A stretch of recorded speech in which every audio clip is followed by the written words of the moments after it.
Model എക്സാമിന് വേണ്ടി പഠിക്കുമ്പോൾ എല്ലാ വിദ്യാർത്ഥികളും നിർബന്ധമായിട്ടും ചെയ്തിരിക്കേണ്ട ഒരു കാര്യം, അത് പറയാൻ വേണ്ടി മാത്രമാണ് ഈ കാണുന്ന വീഡിയോ നിങ്ങൾക്ക് കൊണ്ട് ചെയ്യുന്നത്.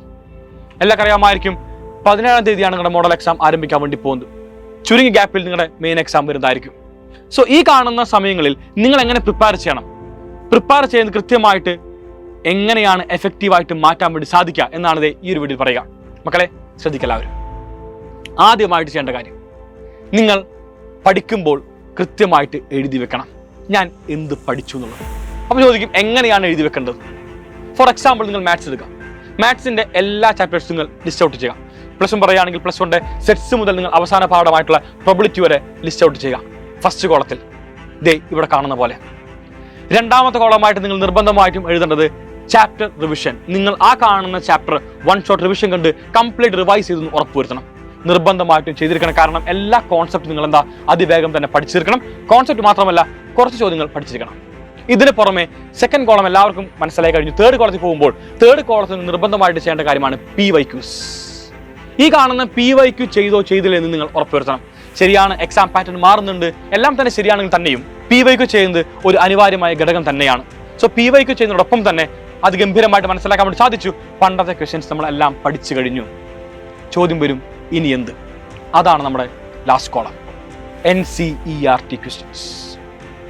അപ്പോൾ ഒരു വിദ്യാർത്ഥി പഠിക്കുമ്പോൾ ആദ്യമായിട്ട് ഫുൾ ചാപ്റ്റർ റിവിഷൻ കഴിയുമ്പോൾ ആ കാണുന്ന ഫുൾ ചാപ്റ്റർ റിവിഷൻ്റെ അവിടെ ടിക്ക് ഇടണം. PYQ ഡിസ്കസ് ചെയ്യുമ്പോൾ PYQ കഴിയുമ്പോൾ മാത്രം നിങ്ങൾ എന്ത് ചെയ്യണം? PYQൻ്റെ അവിടെ ടിക്ക് ഇടുക. അവസാനമായിട്ട് NCERT ക്വസ്റ്റ്യൻസിലേക്ക് വരുമ്പോൾ NCERT ക്വസ്റ്റ്യൻസ് ചെയ്ത് കഴിയുമ്പോൾ അവിടെ നിങ്ങൾ ടിക്കിടുക. ഇങ്ങനെ മൂന്ന് ഘട്ടമായിട്ട് വേണം ഏതൊരു വിദ്യാർത്ഥിയും പഠിക്കുവാൻ വേണ്ടി. ഇങ്ങനെ പഠിച്ചാൽ മാത്രമാണ് നമുക്ക് വളരെ വ്യക്തമായിട്ടൊരു ധാരണ ഉണ്ടാവുള്ളൂ. ഞാൻ എവിടെ വരെ പഠിച്ചെത്തി, ഞാൻ എത്ര പഠിച്ചു കഴിഞ്ഞു, അല്ലെങ്കിൽ ഇന്ന് ഞാൻ കുറച്ച് ഫിസിക്സ് പഠിച്ചു, നാളെ കെമിസ്ട്രി പഠിച്ചു, മറ്റന്നാൾ ബയോളജി പഠിച്ചു, ഞാൻ എവിടെ എത്തുന്നില്ല. എവിടെയും എത്താൻ സാഹചര്യം ഉണ്ടാകും. അത് പാടില്ല. ഞാൻ എന്ത് പഠിച്ചു, ഞാൻ എവിടെ നിൽക്കുന്നു, എനിക്ക് എന്താണ് ബാലൻസ് എന്ന് നിങ്ങൾക്ക് മനസ്സിലാക്കണം.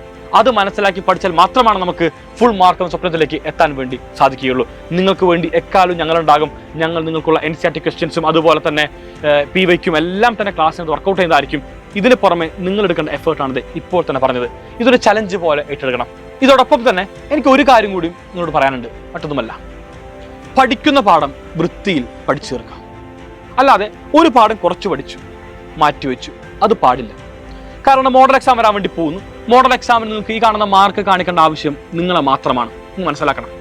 എത്ര പാഠം പഠിച്ചു കഴിഞ്ഞു എന്നതിലുപരി പഠിച്ച പാഠം വൃത്തിയിൽ പ്രസന്റ് ചെയ്യാൻ വേണ്ടി സാധിച്ചോ, പഠിച്ച പാഠത്തിലെ മുഴുവൻ മാർക്ക് നിങ്ങൾക്ക് ഉറപ്പിക്കാൻ വേണ്ടി സാധിച്ചോ എന്ന് വേണം എല്ലാ മക്കളും ഈ നിമിഷം ഉറപ്പുവരുത്താൻ വേണ്ടി. സോ അത് ഗംഭീരമായിട്ട് പഠിക്കുക.